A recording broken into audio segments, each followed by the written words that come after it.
In 1952, the woods behind our farmhouse weren't just thick with trees. They were thick with secrets. As a child, I would spend hours playing by the edge of those woods, daring to venture a little farther each day, but never enough to cross into the unknown. My grandmother, Ruth, who was more like a mother to me than anyone else, had warned me to stay away from that part of the property. "There's nothing good in the woods past the old farm," she would say, her voice always tinged with a strange urgency. But I didn't understand back then. Not fully. Not until that fateful evening when I, along with my brother Paul, witnessed something that would haunt us for the rest of our lives. We had arrived at the farmhouse on a cool, crisp October evening. It was my grandmother's 92nd birthday, and the air had a stillness to it, as though the world was holding its breath. My parents, too busy with the usual polite niceties, didn't notice the tension that hung in the air between us and Grandma. It was as if something had changed in her since the last time we visited. That night, after a warm but slightly strained dinner, my brother and I retreated to the small room we always shared during our visits. We stayed up late, flipping through comic books, trying to ignore the constant feeling that something was watching us from the darkness outside. That's when it started. A single high-pitched clang echoed through the night air. Paul and I both froze, exchanging confused looks. At first we thought it was just the wind or a tree branch hitting something, but the sound repeated. A rhythmic, insistent clanging. We crept to the window and peered out, expecting to see nothing but the usual blackness of the farmyard. But the bell, the old bell that hung by the far field, was ringing. The bell. It had been a fixture on the farm for as long as I could remember. My grandmother had told me it had been there long before I was born. It was supposed to serve as a warning. If the wind was too strong or a storm was coming, the bell would ring. A practical thing, it seemed, until you learned the truth. "Why is it ringing?" Paul whispered, his voice thick with fear. "I don't know," I whispered back. But I already had a sinking feeling deep in my stomach. Something was wrong. It wasn't just the bell. It was the way it rang, almost as if it was calling us. I couldn't explain why, but I knew we had to go out there. We couldn't ignore it. So we did what any foolish kids would do. We snuck out of the house, leaving behind the comfort of our beds and the safety of our family. The chill of the night air wrapped around us like a cloak, but we didn't stop until we reached the edge of the field. That's when we saw it. The bell was no longer hanging limply on its crook. It was moving, swinging in the breeze with unnatural force, as if it had a life of its own. And then, beneath it, I saw something that made my blood run cold. A figure. It was too dark to make out details, but it was tall, impossibly tall, and it moved with an unsettling grace. It was standing beneath the bell, its form obscured by the darkness, but I could feel it staring directly at us. The sound of the bell grew louder, faster, until it was all I could hear. Paul grabbed my arm, pulling me back. "We have to go," he said, his voice cracking. But I couldn't move. My feet were rooted to the ground as if I was watching some terrible scene unfold, unable to look away. Then the bell stopped. Everything went silent. And that's when I saw it clearly. The figure began to move toward us, slowly, its steps heavy and deliberate. I don't remember much after that. Only that we ran. We ran like we'd never run before, back to the farmhouse, our hearts pounding in our chests, the sound of our feet echoing in the silence behind us. I don't think we spoke a word as we stumbled through the door and back into the warmth of the house. But we knew something had changed. We could feel it in the air. Later that night, as we lay in our beds, the sound of the bell echoed once more. But this time it wasn't coming from the field. It was coming from inside the house. The bell kept ringing. It wasn't just a faint sound in the distance anymore. It was echoing inside the house, a constant rhythmic clang.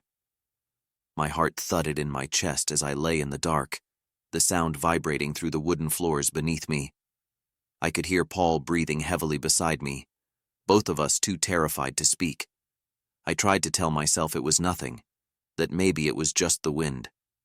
After all, the bell had always been there, a relic of the past that had never seemed too important. But now, In the thick silence of the night, that bell was no longer just an innocent warning.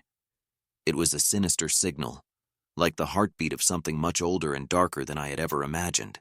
I had to know what was going on. Despite my fear, I couldn't shake the feeling that something important was happening, something that had been building up long before our arrival at the farmhouse. "I'm going to check it out," I whispered to Paul, my voice trembling with uncertainty. Paul grabbed my arm, his fingers cold and tight. "No, don't. It's not normal. Something's wrong." I shook my head. "I don't care. We have to know. We can't just hide here." With that, I slipped out of bed, my feet barely making a sound on the creaky floorboards. I slowly crept toward the door, heart pounding in my chest as the bell rang again, louder this time. The sound seemed to come from somewhere deeper inside the house, as if it was following me. I hesitated for a moment, standing in the dark hallway outside our room. The house felt different now, cold, oppressive, like something was waiting just out of sight. The kind of feeling you get when you know you're not alone, even though you can't see anyone. I took a deep breath and pushed forward. The hallway stretched out in front of me, empty except for the dim glow of the moon filtering in through the windows. The bell continued to ring, its sound echoing down the hall, growing louder with each step I took. I reached the stairs and hesitated again. Should I really be doing this? The fear gnawed at me, but something inside me urged me onward. There was no going back now. I made my way downstairs, each step heavier than the last, the air thick with an uneasy stillness. The bell rang again, closer this time. I could feel it vibrating in my bones. When I reached the bottom of the stairs, I saw her. Grandma Ruth was sitting in the rocking chair in the living room, her frail body swaying gently back and forth, the rocking motion almost hypnotic. She was staring at the television, her face blank as though lost in thought. The bell rang again, louder now, and I felt my skin crawl. I hesitated before stepping into the room. "Grandma?" I called softly, my voice barely above a whisper. She didn't react at first, her gaze fixed on the flickering screen. The bell's clang grew louder, more frantic, as though it was trying to communicate something urgent. I approached her slowly, my footsteps silent on the carpet. When I was just a few feet away, she finally turned her head, her eyes meeting mine. "Grandma," I said again, trying to keep my voice steady. "What's going on? What is that bell?" She looked at me for a long moment, her eyes clouded with something I couldn't place. Fear, regret, or maybe both. Then, in a voice that seemed to carry the weight of years of silence, she spoke. "That bell," she began, her voice soft but firm, "is a warning. It always has been." I felt a chill run down my spine. A warning? For what? She didn't answer right away. Instead, she leaned forward, her hands trembling as she reached for something on the table beside her. A small, worn photograph. She handed it to me, her fingers cold against my skin. I took the photo and looked at it. It was an old black and white picture of a man standing in front of the farmhouse, a tall, thin figure with a sharp, angular face. His eyes were cold, almost lifeless, and there was something unsettling about the way he stared at the camera, as though he was staring right through it. "That's my brother, Benjamin," Grandma Ruth said, her voice barely above a whisper. "He was the one who first heard the bell. He was the one who found it." "Found what?" I asked, my voice tight with anxiety. Grandma Ruth sighed, her eyes distant as she stared into the past. "It was in 1918, just after the war. Benjamin was working the farm just like our father had done. He was the one who went out there, into the field, to check the bell when it started ringing." She paused, and I could see the fear in her eyes. But what he found wasn't just the bell. It was something else. Something that shouldn't have been there. I held my breath, waiting for her to continue. The bell rang again, louder now, as though urging her to speak. "Benjamin disappeared that night," she said quietly. "And when he returned, he wasn't the same. He came back, but something was wrong. His eyes were empty, like he wasn't really there. He didn't speak, Didn't move like he used to. He just sat in his room staring at the wall and we couldn't get him to say a word. Her voice trembled, and I could see the pain in her expression as she relived the memory. A few days later, the bell rang again. But this time, we knew something had changed. Something had awakened. Something that had been waiting. I shook my head in confusion. What do you mean? What was waiting? Grandma Ruth looked at me, her eyes filled with a mixture of sorrow and terror. The bell is tied to a curse that's been in our family for generations. The bell doesn't just ring to warn us. It rings to call something. Something that comes from the dark corners of the world. Something that was never meant to be seen. I felt my heart race. What is it? What does it want? She shook her head slowly, her voice barely a whisper. It wants us. I couldn't move. The room felt suffocating, the air thick with tension. I stared at Grandma Ruth, her trembling hands gripping the armrests of her chair, her eyes never leaving mine. The bell rang again, louder, almost deafening. My whole body was on high alert. I could feel its pull, as though something old and ancient was calling to me. But how could this be true? How could my grandmother's family have been tied to such a thing? I couldn't make sense of it. The bell, the figure in the field, and the way it all seemed to circle back to her. My mind raced, but I couldn't find a way out of the nightmare that was unfolding. Grandma Ruth's gaze softened, and she looked away for a moment, lost in thought. Her hands still shook, and I could see the weight of years of fear in the way she carried herself. It was clear that whatever she had gone through, whatever she had seen, it had scarred her. And now, it was up to me to understand it. The bell doesn't just ring when it's supposed to, she whispered, her voice strained. It rings when it's calling for someone, when it's calling for more. I felt a cold shiver run down my spine as I processed her words. Calling for more? What do you mean? She hesitated, clearly weighing whether or not to continue, before finally speaking. The bell is a beacon. It's not just a signal for a storm or a warning for the fields. It's the sound that draws them in, the things that come from the dark places. I felt the air around me shift, as if the room itself was responding to her words. The bell outside rang again, louder and more frantic than ever, as though it knew we were speaking of it. I could feel my heart pounding, each beat echoing in the silence between us. Who are they? I asked, though I was afraid to hear the answer. Grandma Ruth closed her eyes, as though she were bracing herself for the weight of the truth. They are the lost ones, the ones who never made it back, the ones who were taken. They've been walking this earth, waiting. The bell is how they find their way. I was no longer sure if I was awake or caught in some twisted dream. The reality of her words felt too heavy, too dark, but the bell rang again, louder, insistent, and I knew deep down that this was real. But Benjamin, he came back, I said, trying to make sense of it. He didn't stay gone. Grandma Ruth's eyes grew distant, her face tightening with a sorrow I couldn't begin to understand. He came back, yes, but not the way he had been. The thing that found him, it left something behind, a piece of itself, and that piece, it stayed with him. I looked at her, confused. What piece? She swallowed hard, the pain evident in her expression.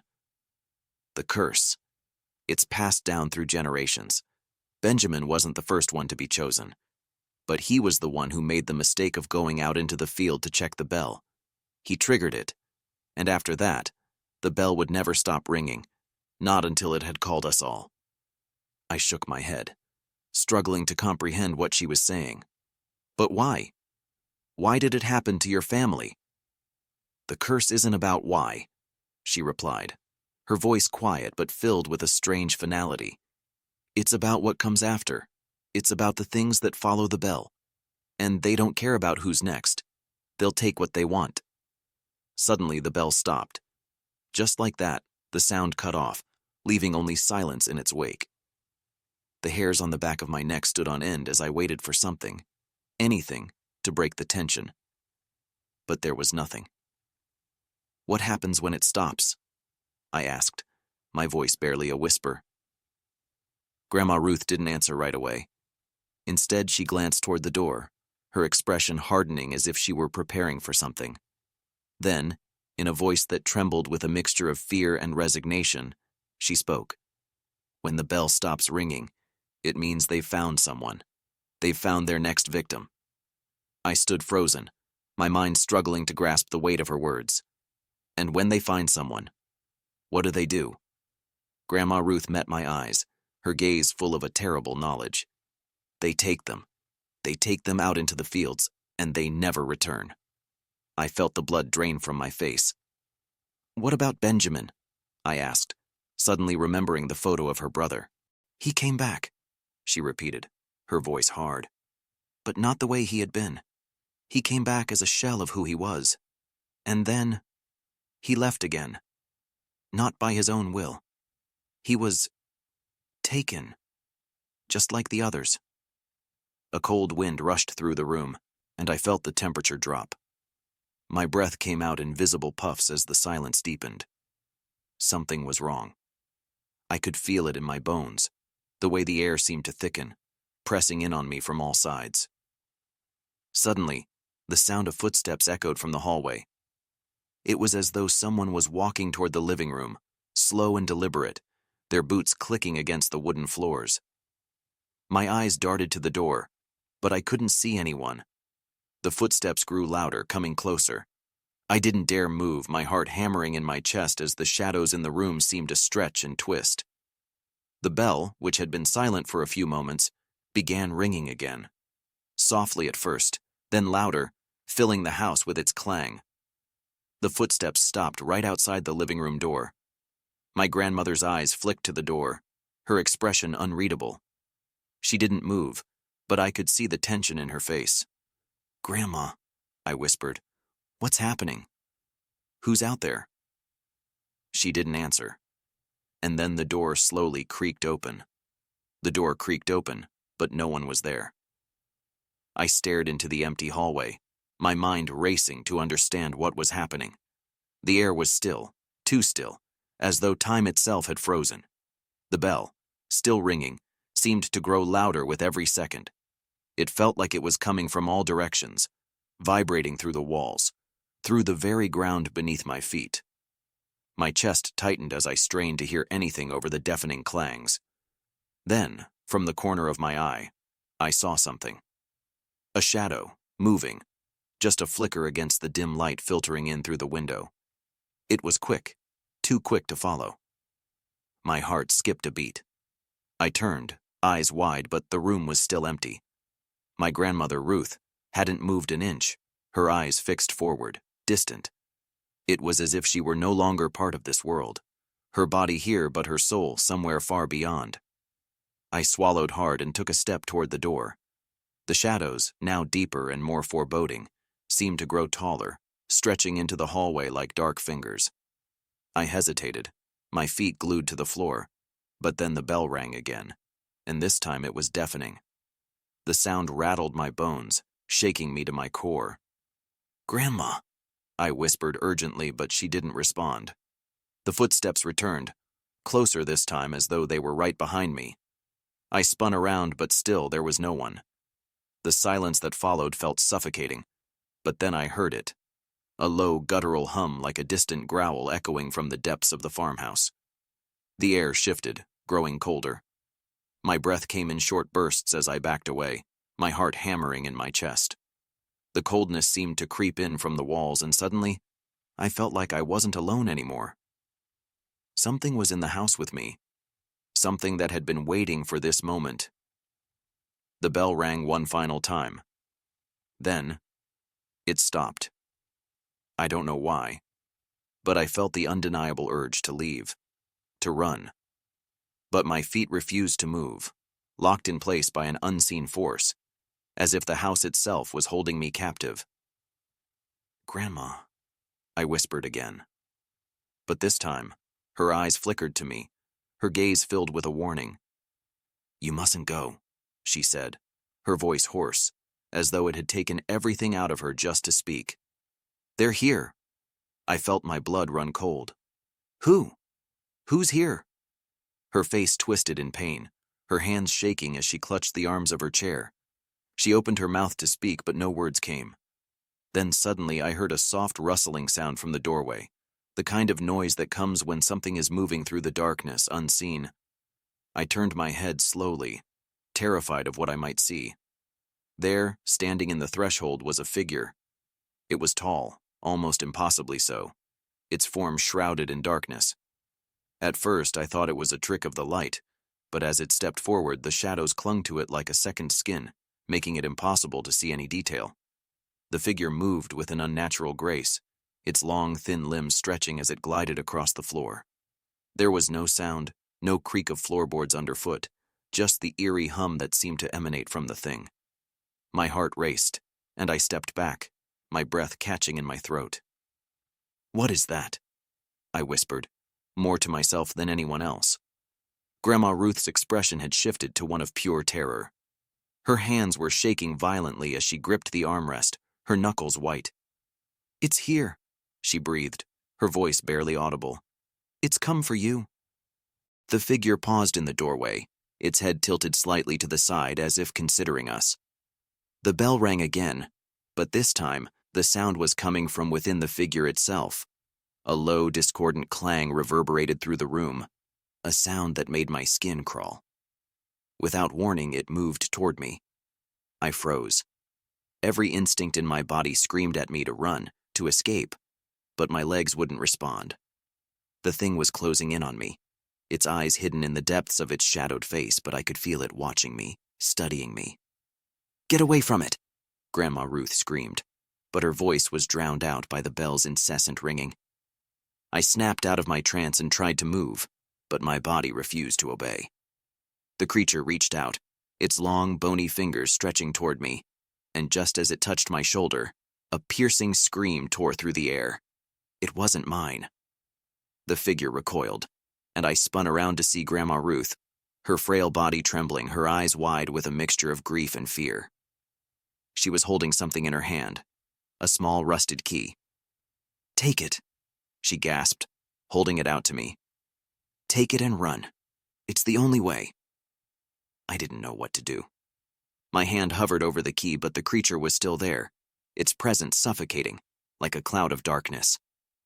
The bell rang again, but this time it wasn't just a sound. It was a presence, a call, a beckoning that reached into the very core of my being. "Take the key!" Grandma Ruth shouted again, her voice raw. "You have to break the curse." I didn't hesitate this time. I grabbed the key, its cold metal sending a jolt of energy through my fingers, and in that instant, everything changed. The bell stopped, the figure vanished, and for the first time in what felt like hours, the house was silent. The silence after the creature vanished was almost unbearable. My ears rang, but not from the bell. It was the silence itself that was oppressive, as if the world had paused, holding its breath in the wake of what had just happened. I looked at the key in my hand, still cold, still heavy. My mind was racing, trying to make sense of everything. How could this be real? How could a bell, a simple farm bell, lead to something so monstrous? Grandma Ruth's gaze never left me. Her eyes were filled with a mixture of terror and relief, but beneath it all there was a deep sadness, as though she had been waiting for this moment for years, waiting for me to take the key, to do what had to be done. "Grandma," I whispered, my voice barely audible. "What is this? What does this key open?" Her lips trembled, and she swallowed hard, her frail body visibly shaking. "It opens the door," she said, her voice heavy with sorrow. "The door that keeps them out, the one they've been trying to get through for so long." I blinked, confusion clouding my mind. "What door? Where is it?" She nodded toward the far wall of the living room, where an old wooden door stood, almost hidden by the shadows. It was a door I had never noticed before, one that seemed out of place in the farmhouse. The wood was aged, the frame warped with time, and the door itself was sealed shut, as though it hadn't been opened in decades. "That door," she said, her voice barely a whisper. "It leads to the place where they come from. It's the only way to stop them." I felt a chill crawl down my spine as I took a step toward the door. The key in my hand felt heavier with each passing moment. The air around me grew colder, and the shadows in the room seemed to stretch and twist, as though they were alive, waiting. I reached for the door handle, my fingers trembling. The key slid easily into the lock, and with a deep breath I turned it. The door creaked open with a sound that seemed to echo through the house, and for a moment, I thought I saw a flash of something dark and formless, lurking just beyond the threshold. But it was gone before I could fully comprehend it. "What is this place?" I asked, my voice barely above a whisper. Grandma Ruth didn't answer at first. She stared at the door, her face pale and drawn, as though she had seen this place before and didn't want to remember. "It's where they come from," she said softly. "The bell. It's a warning, but it's also a key to their world." I took a deep breath and stepped through the doorway, my heart pounding in my chest. The air beyond the door was thick with an unnatural chill, and as I crossed the threshold, I felt the weight of something ancient pressing down on me. The room I entered was dark, the walls covered in what appeared to be old peeling wallpaper. The air smelled musty, like something long forgotten. And there, in the center of the room, was a large old chest. It was nothing like anything I'd ever seen before. The wood was dark and warped, and the iron clasps were rusted over. There were strange symbols etched into the sides, symbols that seemed to shift when I looked at them, like they were alive. I moved toward it, drawn by some invisible force, my fingers trembling as I reached out to touch the chest. The moment my hand made contact, a loud clang echoed from behind me, and I spun around to see the door slamming shut, trapping me in this strange, dark room. I could feel something moving in the shadows, something that had been waiting for me. I stumbled back, my pulse racing, as the sound of footsteps began to echo in the distance.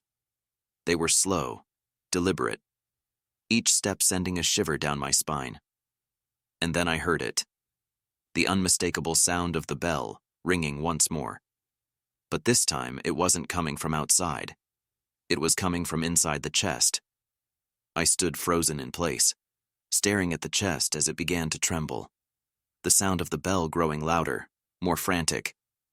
I didn't know what was happening, but I could feel it, feel the darkness that was closing in around me, the pull of something ancient and terrible, something that had been unleashed. The bell rang again, louder now, as the chest creaked open. A dark, shadowy form emerged from within, its shape shifting and twisting, like smoke in the wind.